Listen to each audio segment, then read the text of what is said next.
नमस्कार. आज आपल्या नमस्कार मंडळी या कार्यक्रमाचा विषय आहे हस्तसामुद्रिक शास्त्र आणि त्यासाठी आपल्या स्टुडिओमध्ये उपस्थित आहेत हस्तरेषा तज्ञ श्री सुभाष परशुराम रासम. हे हस्तसामुद्रिक शास्त्राचे अभ्यासक आहेत आणि अध्यापकही आहेत. हस्तरेषा तज्ञ तर आहेतच, पण वास्तू सल्लागार आहेत, वास्तू या विषयाचे अध्यापकही आहेत, रेकी उपचारक आहेत, व्यवसायाने ते सिव्हिल इंजिनियर, सिव्हिल कॉन्ट्रॅक्टर आणि इंटेरियर डेकोरेटर आहेत. व्याख्याते तर आहेतच, पण उत्तम लेखकही आहेत. याच विषयाच्या अभ्यासकांसाठी त्यांनी लिहिलेलं या हात पाहूया या पुस्तकाची दुसरी आवृत्तीही आता संपत आलेली आहे. यावरून या विषयातली त्यांची जी काही जाण आहे ती त्या पुस्तकाच्या माध्यमातून लोकांपर्यंत पोचलेली आहे. याशिवायही त्यांची भारतीय संस्कृती आणि भारतीय कला ही जास्तीत जास्त लोकांपर्यंत जावी यासाठी जिज्ञासानंद संस्था त्यांनी स्थापन केली. त्याचे ते संचालक आहेत आणि त्या माध्यमातून महाराष्ट्रभर त्यांचे कार्यक्रम सुरू असतात. हस्तरहस्य हा त्यांचा कार्यक्रम, या माध्यमातून हस्तसामुद्रिक शास्त्राचा प्रचार आणि प्रसार ते करत असतात. हे आपलं शास्त्र आहे, पण आजकाल त्यावर लोकांचा विश्वास जरा कमी झालेला आहे. पण तसं असू नये हे त्यांना मनापासून वाटतं आणि म्हणूनच त्यांनी या विषयासाठी स्वतःला वाहून घेतलेलं आहे. आज या विषयावर आपल्या मनामध्ये ज्या शंका असतील, आपले जे प्रश्न असतील, ते प्रश्न घेऊन आपण या कार्यक्रमामध्ये सामील होऊ शकता. हा कार्यक्रम इन केबलच्या 975 वरून आणि कॉडच्या 901 चॅनलवरून आपण पाहू शकता. या कार्यक्रमामध्ये सामील होण्यासाठी किंवा आपले प्रश्न विचारण्यासाठी आपण 2542 22 22, 2545 22 22, 2538 22 22 या कुठल्याही फोनवरून आपण संपर्क साधू शकता. तर रसिको, आता आपण आपला कार्यक्रम सुरू करूया. हस्तरहस्य. माझा पहिला प्रश्न असा आहे की गेली हजारो वर्षे हे शास्त्र सुरू आहे, पण तरीसुद्धा बऱ्याच लोकांच्या मनामध्ये तो प्रश्न आहे की पुरुषाचा कुठला हात पाहावा आणि स्त्रीचा कुठला हात पाहावा, म्हणजे उजवा की डावा, याबद्दल जरा बऱ्याच लोकांच्या मनामध्ये साशंकता असते. यावर आपण काय सांगाल? नमस्कार मंडळी. प्रथमतः सगळ्यांना एक नवीन विषय आहे, जुना असला तरी या विषयाबद्दलचं जे काही मुद्दा जो आहे हा सगळ्यांना काही विषयासाठी परिचित आहे. तो म्हणजे दोन विषयाच्या अनुषंगाने, मला पैसा किती आणि मला आयुष्य किती. पण याच चॅनलच्या अनुषंगाने आज आपण त्याच्याही पलीकडे काही विषय आहे त्या शास्त्राच्या अनुषंगाने की जेणेकरून तुम्ही तुमच्या हातातनं आपली प्रगती कशी साधता येईल हा विषय आपण या ठिकाणी हाताळणार आहोत. जसं मी आता प्रश्न केला की कुठला हात पाहावा, तत्पूर्वी या शास्त्राचा थोडासा एक इतिहास आपण पाहूया. हस्तसामुद्रिक शास्त्र हे जरी आपल्याला परिचित असलं तरी मूळ जे आहे, ही शास्त्राची जी ठेवण आहे, ही ठेवण ही अंगलक्षणशास्त्र किंवा ह्याला सामुद्रिक शास्त्र या नावाने प्रथमतः याचा उगम झाला. मग या सामुद्रिक शास्त्राचा उल्लेख हा कसा झाला की भगवान शंकराने माता पार्वतीला हे शास्त्र तुम्हामासमोर सांगितलं आणि ते समुद्र ऋषीने ऐकलं आणि त्या प्रवाहातनं आज तुम्हा आमच्यापर्यंत आलं.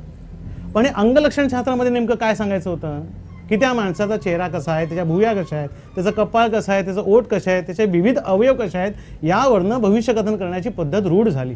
परंतु काळाच्या ओघामध्ये अशा अनेक गोष्टी येऊ लागल्या, अनेक अडचणी येऊ लागल्या की हे माहिती सांगत असताना, यावरचं समुपदेशन करत असताना अडचणी येऊ लागल्या. मग ह्याचाच एक उपभाग म्हणजे हस्तसामुद्रिक शास्त्र की हातावरनं भविष्यकथन करण्याची पद्धत ही रूढ झाली. आता इथेच ह्यांनी जो उल्लेख केल्याप्रमाणे सरांनी आता उल्लेख केला की कुठला हात पाहावा. नैसर्गिक जेव्हा जन्म असतो त्यावेळेला निसर्गाने दोन हात दिलेले असतात, त्यापैकी डावा हात आणि उजवा हात, आणि सर्वसामान्यप्रमाणे तो वापरतो आपण. पण सातत्याने जर बघाल तर आपण उजवा हाताचा वापर जास्तीत जास्त करतो. आणि आज पुरुष वर्ग आणि स्त्री वर्ग हा वेगळा नाही आहे. जर आपण विविध क्षेत्रात गेलात, मग आरक्षणाच्या अनुषंगाने जरी गेलो आपण, तरी त्यांना समानतेने ती वागणूक दिली गेलेली आहे. म्हणून आज काही मूळ ग्रंथामध्ये उल्लेख आहे की स्त्री वर्गाचा डावा हात पाहावा आणि पुरुष वर्गाचा उजवा हात पाहावा. पण हे केव्हा सांगितलं गेलं आहे तर काही हजारो किंवा काही वर्षापूर्वी सांगितलं. पण आजच्या युगामध्ये जर ह्याचा विचार केला तर स्त्री वर्गाचा आणि पुरुष वर्गाचा हा उजवा हात आणि डावा हात हे दोन्ही पाहावे आणि त्याचबरोबर भूतकाळासाठी डावा हात पाहावा आणि भविष्य काळासाठी आणि आज वर्तमानासाठी हा उजवा हात पाहावा आणि त्यावरनं त्याचं भविष्यकलन करावं अशी पद्धत त्या ठिकाणी रूढ झालेली आहे. हा झाला हाताचा प्रश्न. आता हातावरून आणखीन एक गोष्ट माझ्या पाहण्यात आली की टीव्हीवर आपण बरेचदा बघतो की बाळ गर्भामध्ये असताना काही गोष्टी आपल्याला दाखवल्या जातात.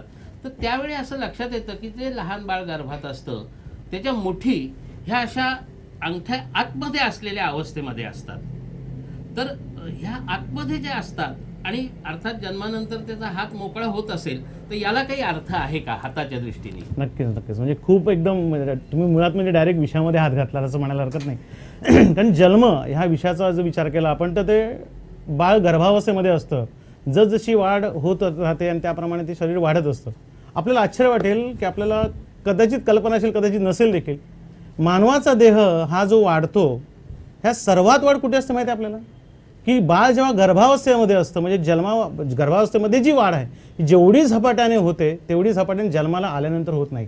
म्हणून आपल्याला त्या ठिकाणी एक भाग सांगितला तो गर्भसंस्काराचा. म्हणून गर्भसंस्कार त्या माध्यमातून केलेले जे आहेत हे चांगल्या प्रकारे ते अवगत होतात कारण त्याची वाढ चांगली आहे आणि ती वाढीबरोबर ते संस्कार उपयुक्त होतात आणि त्याचा फायदा त्याच्या भविष्यात त्याला मिळू शकतो. आणि मग इथंच त्या गर्भावस्थेमध्ये असताना त्याचा हात अशा पद्धतीने असतो. जर आपण बरेच वेळा बघितलात एखाद्या फिल्ममध्ये किंवा एखाद्या गर्भावस्थेमध्ये आईचा फोटो चित्र दाखवलेलं असतं पण अशा पद्धतीने डोळ्या निद्रा अवस्थेमध्ये ते त्या ठिकाणी असतं. ह्याचा अर्थ असा झाला की जेव्हा अशा पद्धतीने असतं ते पूर्णतः त्याचं नियोजन हे आईच्या माध्यमात म्हणजे आई जे खाईल, आई जे विचार करेल, आई जे पद्धतीने वावरत असते त्याचं सगळं माध्यम हे त्या बाळाला आईच्या माध्यमातून प्राप्त होत असतं. आणि जेव्हा जन्माला येतं तेव्हा त्याची अवस्था ही काही दिवसानंतर त्याचा अंगठा जो असतो हा बाहेर पडतो.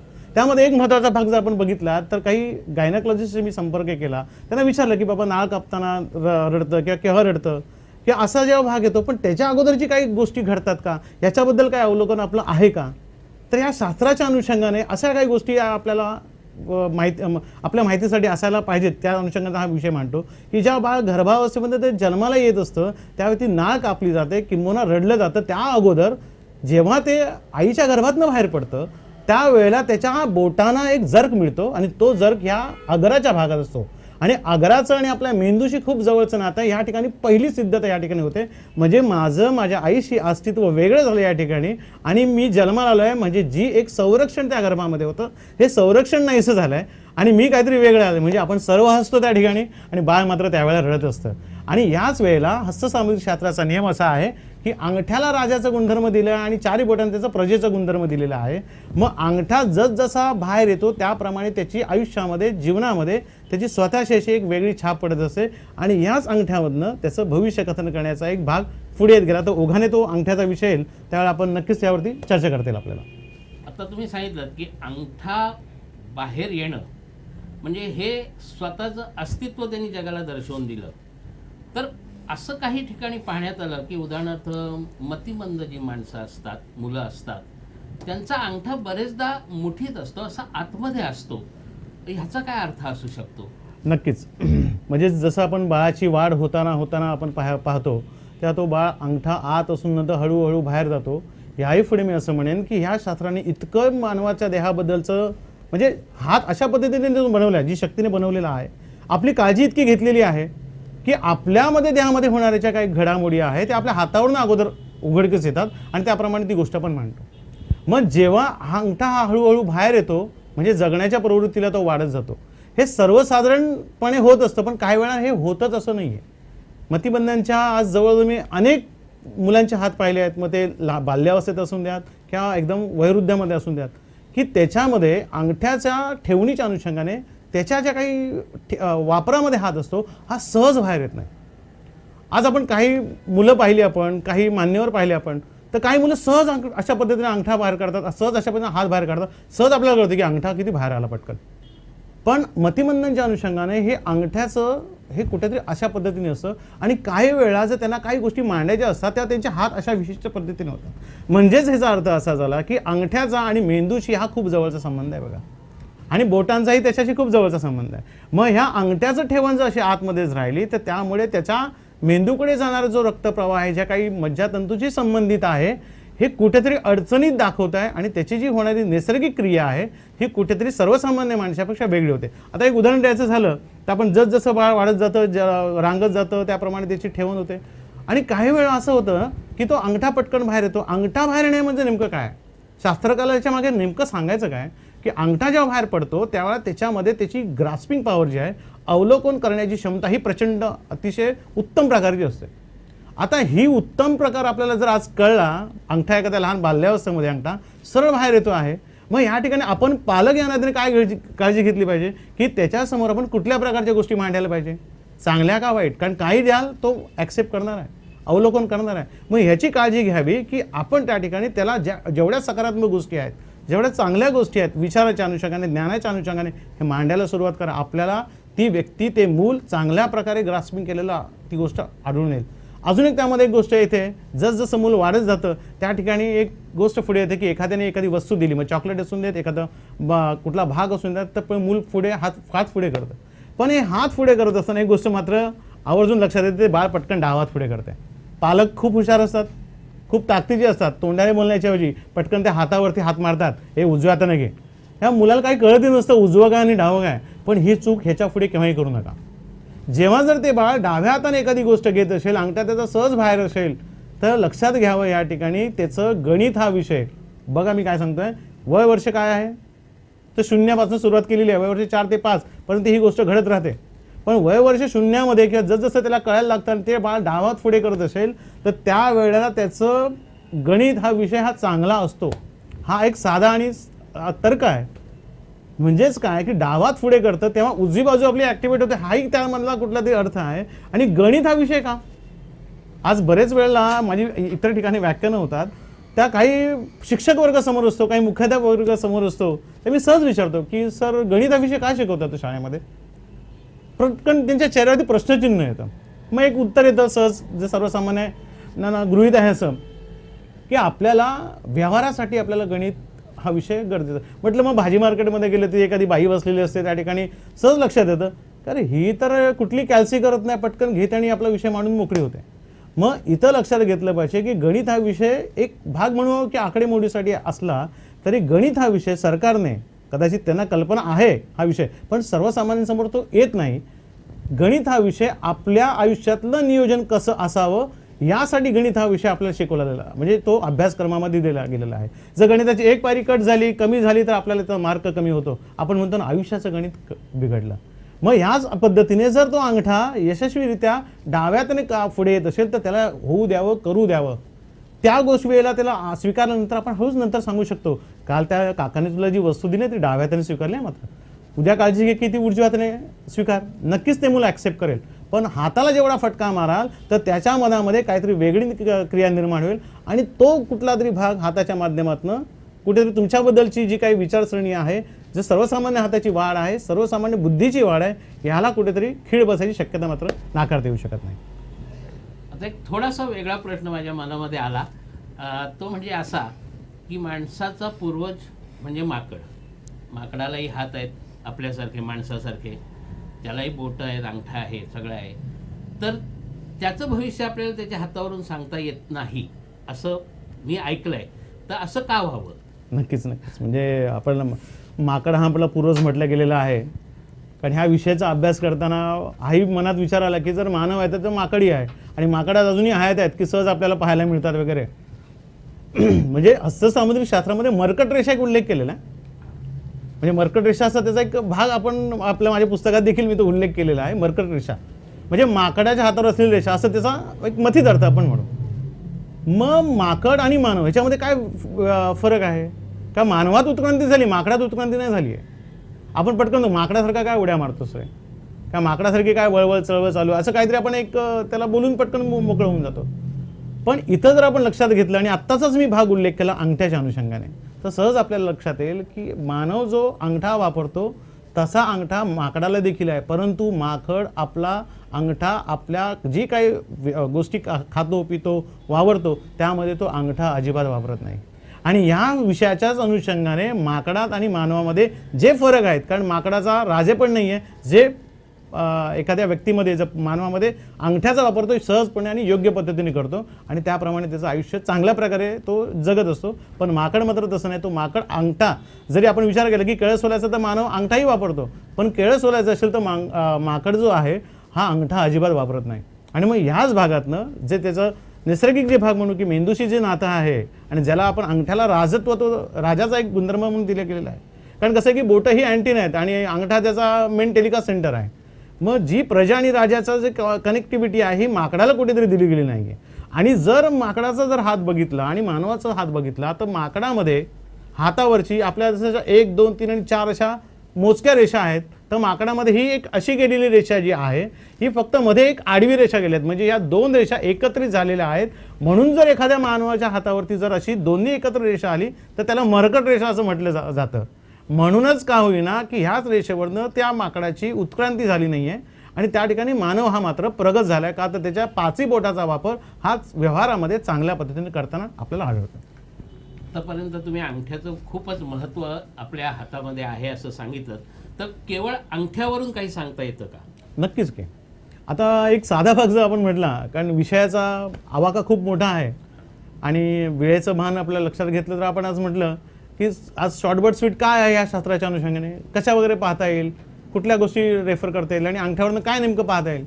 बघा, आज आपण आयुष्यामध्ये जी काय धावपळ करतो, ही धावपळ करताना शेवटी कशासाठी करतो आपण, की 2 टाईम आपल्याला भरलेलं ताट मिळावं ह्यासाठीच ना. मग हे 2 टाईम जर भरलेलं ताट आपल्या आयुष्यात निसर्गाने दिलेलं आहे का, आणि आहे किंवा नाही आहे हे कसं कळतं, तर आपल्या अंगठाच्या अंगठ्यावरून आपल्याला सहज लक्षात येतं. मगाशी जसं मी उल्लेख केला की अंगठा हा राजा आहे. अंगठ्याला 2 पेर आहेत. जसं एक हा वरचा एक सांधा हा इच्छाशक्तीचा पेरा आहे, खालचा सांधा हा तर्कशक्तीचा पेरा आहे. मग इच्छा आणि शक्तीच्या पेऱ्याच्या ह्याच मधल्या सांध्यावरती एक डोळ्यासारखा भाग येतो. म्हणजे जसे आपल्या डोळ्याची जी आकार आहे, हा डोळ्याचाच आकार ह्या रेषेच्या माध्यमात आपल्या ह्या सांध्यावरती येतो. लक्षात घ्यावं की जर आपण आपल्या घरामध्ये आपला हात जर पाहत असाल आणि उजवा हात जर पाहत असाल तर आपल्या अंगठ्यावरती तसा डोळ्यासारखा भाग आपल्या या सांध्यावरती जर असेल तर आपल्या आयुष्यामध्ये जगाच्या पाठीवरती कुठेही जावं आपल्याला भरलेले ताट हे हमखास मिळणार. म्हणजे याचा अर्थ असा की ज्याच्या हातावरती आडवी रेषा त्यांना मिळत नाही तसं काही समजू नये. पण ह्याचा अर्थ असा आहे की ज्या व्यक्तीच्या हातावरती जर आडवी रेष असेल आणि त्याचा एक उदाहरण द्यायचं झालं, त्यामध्ये ते एक सद्ग्रस्त आहेत, कामाला जाताना घरची मंडळी त्यांना खूप चांगल्या प्रकारे डबा भरून देते, सगळ्या जे काही डब्यातले जिन्नस लागतात, डाळ वाटी वगैरे, डाळीचं म्हणा, भाजीचं म्हणा, इतर सगळ्या गोष्टी देते. ही व्यक्ती डबा घेऊन जाते, ऑफिसमध्ये पोहोचते, ऑफिसमध्ये पोहोचल्यावरती काही कामानिमित्तानं बाहेर जावं लागतं, पटकन फोन करून सांगते, एक काम करता का जरा, ऑफिसमधल्या मंडळी सांगतात की एक काम करा त्या ठिकाणी की माझा डबा जेवून घ्या कारण मी आज बाहेर आहे म्हणून. मग बाहेर आहे म्हटल्यावरती घरची ती ऑफिसमधली मंडळी त्या ठिकाणी तो डबा खातात. ही व्यक्ती संध्याकाळी परत येते त्या ठिकाणी, डबा खाल्लात ना रे माझा, हो खाल्ला की. मग एक जण पटकन म्हणतो, काय रे, म्हटलं काल रात्री बायकोची भांडण झालं कर तुझं. म्हटलं का रे, म्हटलं भाजीमध्ये थोडं मीठ कमी होतं. हे साहेब संध्याकाळी घरात विचारतात का कुठल्या सिरियलमध्ये अडकली होतीस का तू की जे भाजीमध्ये मीठ कमी पडलं. तर लक्षात घ्यावं की ज्याच्या हातावर ही आडवी रेष असेल आणि त्याच्या जेवणामध्ये त्यावेळेला जर मीठ कमी असेल तर ही मीठ कमीची जी काही गुणधर्म आहे त्या बायकोने केलेली नाही आहेत, हे निसर्गाने केलेली तरतूद आहेत. कदाचित तुमच्या देहामध्ये मीठ वाढलेलं असेल म्हणून निसर्गाने त्या ठिकाणी मीठ कमी आलेलं असेल आणि त्यावेळेला आपण आपल्या जेवणाचा सन्मान करावा, हा त्याचा अर्थ आहे. आणि मग ह्या ठिकाणी आपल्याला त्यात भरलेलं ताट आहे की नाही हे आपल्याला सहज कळू शकतं ह्या पद्धतीने. आपल्याला एक आता प्रश्न येतोय, बघूया काय म्हणतायत. हॅलो, हा बोला. हा नमस्कार. माझा प्रश्न असा आहे की आपण हातावरच्या रेषा जे बघतो हा, त्या हातावरच्या रेषा आपल्या विचारानुसार बदलत असतात. तर तुम्ही आज मला बघून सांगितलेली हातावरची रेष उद्या अजून वाकडी होणार आणि उद्या अजून त्याचा काहीतरी अर्थ किंवा तुम्ही सांगितलेलं भविष्य बदलणार. तर मग तुम्ही जे सांगताय आहे भविष्य ते योग्यच कसं, कारण हातावरच्या रेषा जर बदलत जात आहेत तर नंतरही त्या बदलणार आहेत, मग ती गणितं कशी बांधता तुम्ही, ती गणितं चुकू शकतात का, हा माझा प्रश्न. छान. एक महत्त्वाचा भाग आपण लक्षात घ्यावं, हातावरच्या मूळच्या ज्या 4 ते 5 रेषा जन्म झाल्यापासून ते मृत्यू होईपर्यंत त्या बदलत नाहीत. पण त्याच्या इतरत्र जे रेषेंचे बारीक बारीक जाळ्या ते येतं आणि जातंही. काही वेळा लक्षात येतं आपल्याला, अरे ही माझ्या अगोदर ही रेषा नव्हती, ही नंतर कशी आली. मुळात लक्षात घ्यावं यावेळेला काही वेळा अक्कलदार देखील उशिरा येते, मुळात असते त्या ठिकाणी. म्हणजेच हाताची वाढ ही जेव्हा पूर्णत्वाला जाते ना, ती रेषा पूर्णता त्या ठिकाणी दिसून येते. मग या वेळेला जेव्हा हाताची पूर्ण वाढ झाली नसेल तर आपण किंचित दाबलं तर आपल्याला वेळ दिसतो त्या ठिकाणी, ही आहे पण दडलेली आहे. आणि उघडल्यावरती हात जसा वाढतो, जशी मी मगाशी उल्लेख केला की अक्कलदार वाढते, तर आपण ही रेषी पुढे येते आणि रेष पुढे आल्यानंतर त्या भागातनं त्याचं भविष्य कथन केलं जातं. पण हातावरती काय वेळा रेषेच्या व्यतिरिक्त विविध प्रकारची बारीक बारीक रेषा, जसं कोळं घटर आपलं विणतो त्या ठिकाणी, तसं विणल्यासारखं जाळ येतं. ह्यामध्ये त्या माणसाच्या वैचारिक विचारांमध्ये हा मुळात गुंता आहे. या गुंत्यामध्ये हे भविष्य त्या हातावरती रेषेच्या माध्यमातून आकाराच्या माध्यमातून त्याच्या जन्मता त्याला आलेला आहे. पण जेवढा हा स्वच्छ असेल आणि मोजक्या रेषा असतील, जसं त्याला आयुष्य रेषा म्हटली जाते, मस्तक रेषा म्हटली जाते, अंतगण रेषा म्हटली जाते आणि भाग्य रेषा म्हटली जाते, ह्या मूळ रेषा आज 12 वर्ष मी अभ्यास करतो आहे. मला असं म्हणजे मी 10 वर्षापूर्वी माझा स्वतःचा हात अभ्यास केला, माझ्या जे काही परिचित मंडळीचा अभ्यास करतोय त्यांच्या हातामध्ये ह्या मूळ रेषांमध्ये आपल्याला बदल झालेला, किंबहुना आज शिकवत असताना मी माझ्या विद्यार्थ्यांनी सांगतो की हे तुम्ही शिकवत असताना हे पहा, तुमचा हात स्वतःची प्रिंट घ्या, 10 वर्षाने पुन्हा प्रिंट बघा, काही महिन्यांनी प्रिंट बघा, तुम्हाला काय आढळतं का? तर त्या ठिकाणी मूळ रेषेमध्ये ज्या ॲक्च्युली आम्ही भविष्य कथन करताना त्याचा विचार करतो त्या मात्र बदलत नाहीत, तर बदलतात. तर त्या बारीक बारीक रेषा येतातही आणि जातात. त्यानुसार त्या माणसाच्या भाग्यामध्ये बदल होतो का? नाही, आता कसं आहे की ज्या बारीक बारीक रेषा, एखादा म्हणतो ना की आपल्याला काही गोष्टी असतात की वादळ आलं की अनेक गोष्टी त्यातनं आपल्याला सामोरं जावं लागतं, त्यातलाच तो एक भाग आहे. पण जेव्हा एखादी रेषेवरती अडचण असेल प्रॉपर, तर आपण म्हणू शकतो की ह्या विषयामध्ये ह्या वेळेला ही प्रॉपर ह्या ठिकाणी घटना ही येणारच आहे. परंतु इतरत्र हाताचं जाळं असतं, हा मुळामध्ये वैचारिक द्वंद्वामध्ये अडकलेला आहे, हे मात्र सिद्ध होतं. परंतु त्या रेषा येतात जातात, हे त्या वेळेच्या अनुषंगाने त्याच्यावर काही प्रमाणात परिणाम करतं. पण हे मी म्हणेन की त्याला तत्वता खूप त्याचा आयुष्यावरती परिणाम नक्कीच होणार नाही या ठिकाणी. आता ह्या रेषांबद्दल बोलत असताना असं लक्षात येतं की आपण एखाद्याशी समजा हात मिळवला, शेक हँड केला, तर एखाद्याचा हात उष्ण लागतो, एखाद्याचा हात थंड असतो किंवा एखाद्याच्या हाताला ओलसरपणाही असतो. तेव्हा हे जे काही आपल्याला जाणवतं, यावरून त्या माणसाच्या व्यक्तिमत्वाचा किंवा स्वभावाचा आपल्याला काही अंदाज बांधता येतो का? 100% म्हणजे आज कॉर्पोरेट लेवल आहे, प्रत्येकजण आपण सहजासहजी जेव्हा एखाद्याशी भेटतो, संवाद साधतो, तर पटकन आपण हात पुढे करतो. मग हात पुढे केल्यावरती आपल्याशी त्यांनी हात मिळवल्यावरती आपल्या लक्षात येतं की काहीतरी आहे, एकमेकाचं कनेक्टिव्हिटी आहे काहीतरी. पण मी असं म्हणेन की शास्त्र असं म्हटलं की जेव्हा आपण एखाद्याशी हात मिळवतो त्याला स्पर्श करतो आपण, आणि स्पर्श हा बोलका असतो. मग हा स्पर्श बोलका असल्यावरती स्पर्शामधले काय गुणधर्म आहेत हेही लक्षात घेतले पाहिजे ना. मग ह्या ठिकाणी आपल्याला सहज लक्षात येतं की त्या हात मिळवल्यावरती आपण बारकाईने जर अभ्यास केला, ह्याच्या अगोदर आपण हात मिळवत होतो एक सर्वसामान्य दृष्टीने पाहत होतो, पण ह्या शास्त्राच्या अनुषंगाने जर तुम्ही हात मिळवला आणि जरा अवलोकन केला तर तुमच्या सहज लक्षात येईल की हात मिळवल्यावरती त्याच्याशी संवाद साधत असताना तुम्हाला त्याच्याकडनं काय घ्यायचं आहे, तुम्हाला त्याच्याकडनं काय द्यायचं आहे, इतका विषय स्पष्ट तुम्हाला कळेल. उदाहरणार्थ हात मिळवतो आपण, नियम असा आहे की जेव्हा आपण एखाद्या वरिष्ठाशी हात मिळवतो तेव्हा आपण त्याला हात दाबायचा नाही आहे, आणि एखाद्या कनिष्ठाशी हात मिळवतो त्याला हलकासा दाब द्यायचा आहे. पण ह्याच्या विरुद्ध जर केलं तर त्याचे दुष्परिणाम कदाचित वेगळे आपल्याला येऊ शकतील. मग जर मी एखाद्याशी हात मिळवला, मी हात मिळवल्यानंतर मला असं जाणवलं की त्याच्या हाताचा स्पर्श हा उष्ण आहे, तर एखाद्याचा हाताचा स्पर्श मला ओलसर जाणवला, एखाद्या हाताचा स्पर्श मला थंड जाणवला, गुणधर्म घेऊ शकतो आपण. एखादा हाताचा स्पर्श जर आपण उष्ण आपल्याला जाणवलं तर आपल्याला सहज लक्षात येईल की उष्ण हात म्हणजे देणारा हात आणि थंड हात म्हणजे घेणारा हात, आणि ओलसर हात म्हणजे भीतीयुक्त हात, मनामध्ये काहीतरी भीती ठेवलेली आहे, कुठला तरी भाग त्याच्यावर मनामध्ये प्रेशर आहे. आणि जेव्हा ते प्रेशर वाढतं, खास करून सांगायचं झालं की जेव्हा अभ्यासाची वेळ येते, मनामध्ये प्रेशर वाढतं, पेपरला जायचं आहे, त्यावेळेला हात घामाने चपचपतो आणि पेपर संपतो आणि हात पूर्णतः सुकलेला जातो. मग या ठिकाणी उष्ण हात हा देणारा झाला, थंड हात हा घेणारा झाला. उदाहरणार्थ उष्ण हाताच्या बाबतीत जर सांगायचं झालं की जसं सूर्याचे गुणधर्म आहेत, की सूर्य हा देण्याचं कार्य करतो, तो वेळेवर जातो, त्याची जी काही प्रक्रिया आहे ती आपण पूर्ण करतो, आणि त्याप्रमाणे सूर्याची गुणधर्म जे सकाळी आपण अनुभवतो तेच त्या व्यक्तीमध्येही काही प्रमाणात असतात. म्हणजे प्रत्येक कामाची शिस्तबद्धता, प्रत्येक कामाची आखणी ही व्यवहाराला धरून असते आणि विषयाला धरून असते, आणि समोरच्याला न्याय देणं, म्हणजे हे रवीचे गुणधर्म झाले. बरोबर तिकडे चंद्र म्हटलं गेलेलं आहे की थंड हात म्हणजे चंद्राच्या आधिपत्याखाली गेला की थंड, जोपर्यंत सूर्याची ऊर्जा चंद्राला मिळत नाही तोपर्यंत तो चंद्र काही ॲक्टिवेट होणार नाही, हा त्याचा एक भाग झाला. आणि ओलसर हात ही भीती झाली. ह्या ओलसर हाताच्या भीतीच्या अनुषंगाने आपल्याला एक गोष्ट अजून लक्षात येते की नखं खाण्याची प्रवृत्ती वाढते. मग ही नखं खाल्ल्यावरती नखं एवढं खाल्लं जातं की त्या ठिकाणी ते रक्त काढलं. आता नखं खाण्याच्या बाबतीत जर विचार केला तर सचिन तेंडुलकर देखील नखं खातो, पण खातो इथे जर बारकाईने लक्ष गेलं की शेवटची वर द्यायची आहे मला, म्हणजे तेंडुलकरना द्यायची आहे, कोणाला द्यायचं आहे, हात गेला इकडे. मग या ठिकाणी नखं खाणं हा जेव्हा भाग येतो त्या मनामध्ये किंवा डोक्यामध्ये एक द्वंद्व झाला, एक प्रेशर निर्माण झालंय की गोंधळ निर्माण झालाय. जी एकाग्रता लागते त्यावेळेला कुठेतरी ती एकाग्रता नष्ट झालेली आढळते, आणि नखं ही त्याचे संकेत आहेत. मग हा भाग जर आपला कमी झाला तर तर नक्कीच आपली एकाग्रता चांगल्या प्रकारे वाढू शकते. आता उदाहरणार्थ धरून एक आपण भाग म्हटलं की नखं खाणं हे सोडवायचं असेल, ओलसर भाग जर सोडवायचा असेल, आपण स्वतःला आदेश द्या ना, मी कालच्यापेक्षा आज नखं खूप कमी खाल्लेली आहे, आज हात ओलसर आहे, अरे काल माझा हात खूप ओला होता, आज हात माझा खूप कमी ओला आहे किंवा सुकत चालला आहे, हे असं बोलणं शक्य आहे का? मी म्हणून 100% शक्य आहे. शाळेचे दिवस आठवा आपण, उद्या सहल जाणार आहे, सहल जायची आहे आणि सकाळी आपल्याला 6 वाजता बोलवलेलं आहे शाळेमध्ये. कुठल्या मुलाला त्या दिवशी आई वडिलांनी उठवायची गरज लागली? आपण 5:45 शाळेमध्ये हजरतो, म्हणजेच रात्री झोपत असताना आपण काय विचार केला? मला उद्या आनंद लुटायला जायचा. मग हा जर आनंद लुटायला जर आपण विचार केला, मग मला जायचं आहे, मग तो अनुभवायचा आहे, मग इथे जर तोच भाग आपण विचारला की मी कालच्यापेक्षा हात माझा हा ओला होता, आज सुकत चालला, न कमी खात कालच्यापेक्षा आज मी कमी खाल्ले, हे मनात सकारात्मक विचार सोडला तर 100% तुम्ही ह्या विवंचनेमधून बाहेर पडून तुम्ही तुमच्या हाताच्या माध्यमातून चांगल्या प्रकारे समोरच्याला मार्ग देऊ शकता.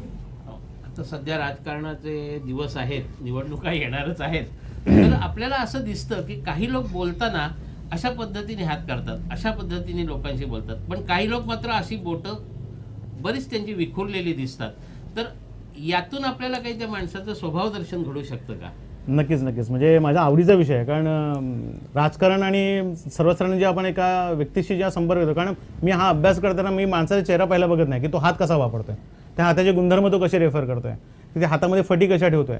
मगाशी जो मी उल्लेख केला की हात म्हणजे अँटिना आहेत, म्हणजे अँटिना म्हणजे ही जी काय आपली अग्र आहेत ही एकमेकाची टेलिकास्ट सेंटर आहेत, आणि नुसती टेलिकास्ट सेंटर की त्याला तत्वाचे गुणधर्मही म्हटले गेलेत.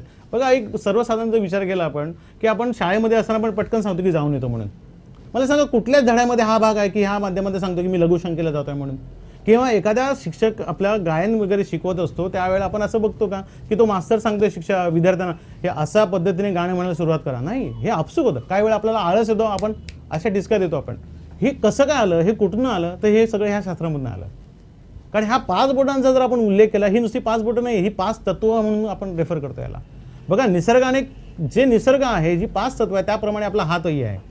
म्हणून जर हाताच्या आणि विचार केला तर सगळ्यात शेवटचं बोट जे आहे सगळ्यात आखूड आहे, लहान आहे. म्हणून आज पृथ्वीचा जर विचार केला तर सगळ्यात खालच्या पातळीवरती पाणी आहे, म्हणून हे सगळ्यात खाली आहे. सगळ्यात वरती म्हणजे आकाश आहे, म्हणजे आपण आकाशाचा भाग गेला. आणि ज्या पृथ्वीवरती आज आपण बसलो आहोत, चालतो, त्या ठिकाणी आपण हे वायू तत्व म्हणजे ऑक्सिजन घेतो. म्हणजे ही 2 बोटं ही सारखी आहेत. आणि ह्या सगळ्यांचा लीडर जो आहे अग्नितत्व आहे, म्हणजे हा अंगठा आहे. मग अशा पद्धतीने जर आज निसर्गाचं चक्र जर एक सूत्रतीपणे जात असेल तर मी माझा हात वापरताना किंवा राजकारण्यांनी जर आपला असा हात वापरला तर उद्या मतं देत असताना जर राजकारणी तुमच्यासमोर असा आला किंवा असा आला तर लक्षात घ्या की तो तुम्हाला स्वीकारावं कसा? तर जो व्यक्ती तुमच्यासमोर अशा पद्धतीने हात जात असेल, म्हणजे ही प्रजा एकत्र आहे आणि राजा एकत्र आहे. काय वेळा असं होतं, फटी झाल्या. हस्तसामुद्रिक शास्त्राचा साधा आणि सरळ नियम आहे, हातामध्ये फटी, जे काय हातात आहे ते निघून जाणार. साधा भाग सांगतो, आपण स्वतःच्या घरामध्ये अनेक पूजा अर्चा करता, त्यामध्ये लक्षात येईल आपल्याला की ब्राह्मण आपल्याला सांगतो की पळीभर पाणी घे म्हणून. त्यात पाणी घेतल्यावरती अक्षता टेकतो आणि त्या ठिकाणी संकल्प केला जातो, मम आत्मना श्रुती स्मृती फलाना फलाना. मग हे सांगत असताना एक गोष्ट त्या ठिकाणी लक्षात घेतली पाहिजे आपण की सुज्ञ ब्राह्मण एक वाक्यावर मात्र अजून बोलून जातात की जोपर्यंत संकल्प पूर्ण होत नाही ह्या हातात बंद ते पाणी निघून जाता कामा नये. कारण जेव्हा पाणी गळालं की तुमचा संकल्प गळाला, हा त्याचा अर्थ झाला. म्हणजे हातामध्ये फटी, ज्या गोष्टी तुमच्या हातात आल्या त्या गोष्टी निसटून जातील. मला माफ करा, पण एक अभ्यासपूर्ण या विषयाच्या अनुषंगाने वर्णन तुमच्यासमोर विषय मांडतोय की अनेक आंदोलन तुम्ही आम्ही आज सध्या पाहतो आहोत. जेव्हा अण्णा हजारेंनी जेव्हा पहिलं आंदोलन केलं आणि आत्ताचं अण्णा हजारेंचं आंदोलन, ह्यामध्ये जर हाताचा भाग अभ्यासताना मला असं आढळलं की अण्णा हजारेंच्या त्या अगोदरच्या आयुष्याच्या अनुषंगाने त्यांनी जे केलेलं कार्य, त्या माध्यमात जे त्यांनी मिळवलं ते पुढे आले. आंदोलन यशस्वी झालं, जगाने त्याची दखल घेतली. परंतु ते दखल घेत असताना मात्र त्यांनी शेवटच्या टप्प्यामध्ये किंवा किंबहुना आत्ताही हा जनसामान्यांसमोर येतो तेव्हा मात्र त्यांची बोटही पसरलेली आढळतात. आणि त्याचबरोबर अनेक नेते आहेत, अनेक चित्रपटसृष्टीमधले आहेत की सर्वसामान्यामध्ये जर तुम्ही पाहायला गेलात तर तुम्हाला सहज लक्षात येईल की ही व्यक्ती एखादी सहज आपल्यासमोर येते आणि हाताला न पसरवता आपल्यासमोर मांडते. मध्ये शाहरुख खान असून देत, आमिर खान असून देत, ही मी का नावं घेतो, ती आपल्यासमोर सहज दिसतील. मग आज तुम्हाला तुमच्या व्यवहारामध्ये जर एखादी गोष्ट मांडायची आहे, जायचं असेल तर मी म्हणेन जर एखाद्या बोट दाखवायची गरज नाही. काय वेळा कसं होतं की बोट दाखवल्यावरती समोरचा माणूस म्हणतो मला बोट दाखवू नको, याद राख. हे काय आवाज? कदाचित हे बोट तुमचं हस्तसामुद्रिक शास्त्रानुसार वाकडंही असू शकेल आणि आकुडी असू शकेल. मग इथे काम होतं की बोट वाकडं आहे तर सोडून द्या ना त्याला, हा तसा वापरूया की आपण. मी शिक्षकांना खास करून सांगतो की तुम्ही विद्यार्थ्यांना जेव्हा शिकवता कुठल्या एका बोटाने रेफर करू नका. काय म्हणणं आहे तुझं, तू सांग बरं, विषय पोचेल. कारण ही 4 तत्व आहेत आणि हा 5वा अंगठा तर 5व्या तत्वामधला एक भाग आहे. तो विषय चांगल्या प्रकारे जाईल आणि तो विषय चांगल्या प्रकारे लागू होईल. बराच विषय आता तुम्ही सांगितलं की अग्र ही अँटेना आहेत. बरोबर. म्हणजे आपण जर जास्तीत जास्त वापर केला तर आपल्या बुद्धीला जास्तीत जास्त चालना मिळू शकते. सध्याच्या काळामध्ये आपण जर पाहिलं तर अग्रांचा जास्तीत जास्त वापर होत असतो, कारण कोणी मोबाईलवर, कोणी कॉम्प्युटरवर, अशा तऱ्हेने जर अग्रांचा अधिक वापर होत असेल तर आत्ताची जी पिढी याचा वापर करते त्याच्या बुद्धिमत्तेवर चांगला असा सुपरिणाम दिसून येतो असं आपल्याला वाटतं का? नक्कीच. म्हणजे आज ज्वलंत विषय म्हणा किंवा अजून काही म्हणा, पण हस्तसामुद्रिक शास्त्राच्या नुसार मी असं म्हणेन की आज जो काय वापर होतो आहे ह्या अग्राशी संबंधित आहे. आणि अग्र ही एवढी ॲक्टिव्हिटी आहेत कारण अग्राच्या भागे नखांचा भाग आहे. आणि नखांच्या भागात म्हणजे काय की आपल्या मेंदूचं संरक्षण व्हावं म्हणून इथे नखं आहेत. आणि आज जो भाग आहे जास्तीत जास्त ॲक्टिवेट हा 4 अग्रांचा भाग जास्त असतो. म्हणजे आज टच स्क्रीनचा जमाना आहे, व्हॉट्सअपचा जमाना आहे, तर जे काय होतं अग्राने होतं. पण मी त्याही पुढे म्हणेन की जेव्हा आपण एखादा अग्राने काही गोष्टी करतो म्हणजेच काय की त्याला जास्तीत जास्त आपण व्हिडिओ गेमने खेळतो. एक स्वतः विचार करा, आपण स्वतः खेळता हा व्हिडिओ गेम किंवा तुमची मुलं व्हिडिओ गेम खेळता, नक्की कशामध्ये वाढ होते हो? बुद्धिमत्तेत नक्कीच नाही वाढ होत. तर इथे तुमचे हार्टबीट्स वाढतात. म्हणजे एखादा गेम करत असताना पडतोय आपटतोय मग ही धडधड वाढते. म्हणजे ह्या धडधडीबरोबर काय होतं माहिती आहे का, तुमचे श्वास जे आहेत हे अवाजवी फुकट जातात. आणि निसर्गाने आपल्याला काही कोटी श्वास करून पृथ्वीवरती पाठवलेले आहे. आणि हे जर असे श्वास आपण वाया घालवायला गेलो तर म्हणून आपण आयुष्य कमी होतं. म्हणून आजच्या युगात असं म्हटलं तर अरे तुझं वय किती, आज एवढा वयस्कर का वाटतोय? ह्याला कारण कदाचित हे आहे की अग्राचा, उदाहरणार्थ कसं आहे, साखर शरीरामध्ये प्रमाणबद्ध असेल तर शरीर व्यवस्थित राहील, पण साखर जर वाढली तर आपण डायबिटीस होतं असं पण म्हणतो. मग ह्या अग्राचा योग्य प्रमाणे जर वापर झाला तर मी म्हणेन तुमचं आयुष्य हे चांगल्या प्रकारे राहू शकतं. कारण अग्राचा योग्य पद्धतीने वापर केला गेला पाहिजे. कारण हे इच्छेशी मनाशी संबंधित आहे आणि ह्याचा जास्तीत जास्त चुकीच्या पद्धतीने वापर केला गेला तर नक्कीच तुमच्या आयुष्यावरती एक दुष्परिणाम केल्याशिवाय राहणार नाही. आज आपल्याला मिळालेल्या वेळेमध्ये हात आपल्यासाठी काय करू शकतो, म्हणजे तो केवळ भविष्यच सांगतो असं नव्हे, दिशा दाखवतो असं नव्हे, तर आपल्या आरोग्याबद्दलही आपल्याला माहिती देतो. येणाऱ्या संकटांबद्दलही आपल्याला जाणीव या हातामुळे होत असते. आणि यासाठी कुठली कुंडली लागत नाही, जन्मवेळ लागत नाही, जन्मस्थळ लागत नाही, केवळ आपला हात हेच पुरेसं असतं. तेव्हा अशा हातावरून आपल्या जीवनाची दिशा आपल्याला जर ठरवता येत असेल तर निश्चितच त्या अभ्यासकांसाठी आपल्याला ही एक महत्त्वाची गोष्ट म्हणायला लागेल. त्याचं कारण या शास्त्राकडून आपल्याला काही दिशा मिळावी, दिग्दर्शन मिळावं, मार्गदर्शन मिळावं, हाच त्यामध्ये हेतू असतो. आपल्या ऋषीमुनींनी हजारो वर्षापासून ही विद्या अवगत केली, वृद्धिंगत केली, प्रवाहित ठेवली आणि आज रासम सरांसारखे अभ्यासक ती पुढे नेत आहेत. समाज उपयोगी कशी होईल ही विद्या यासाठी प्रयत्न करतायत आणि म्हणूनच समाजाला अशा लोकांपासून नेहमीच चांगल्या गोष्टी प्राप्त होत असतात. आज या ठिकाणी या माध्यमातून आपल्याला बरंच काही चांगलं त्यांच्याकडून ऐकायला मिळालं आणि म्हणूनच मी आमच्या ठाणे वार्तातर्फे या स्टुडिओमध्ये ते येऊन त्यांनी मार्गदर्शन केलं, याबद्दल मी त्यांचा मनपूर्वक आभारी आहे. धन्यवाद. धन्यवाद.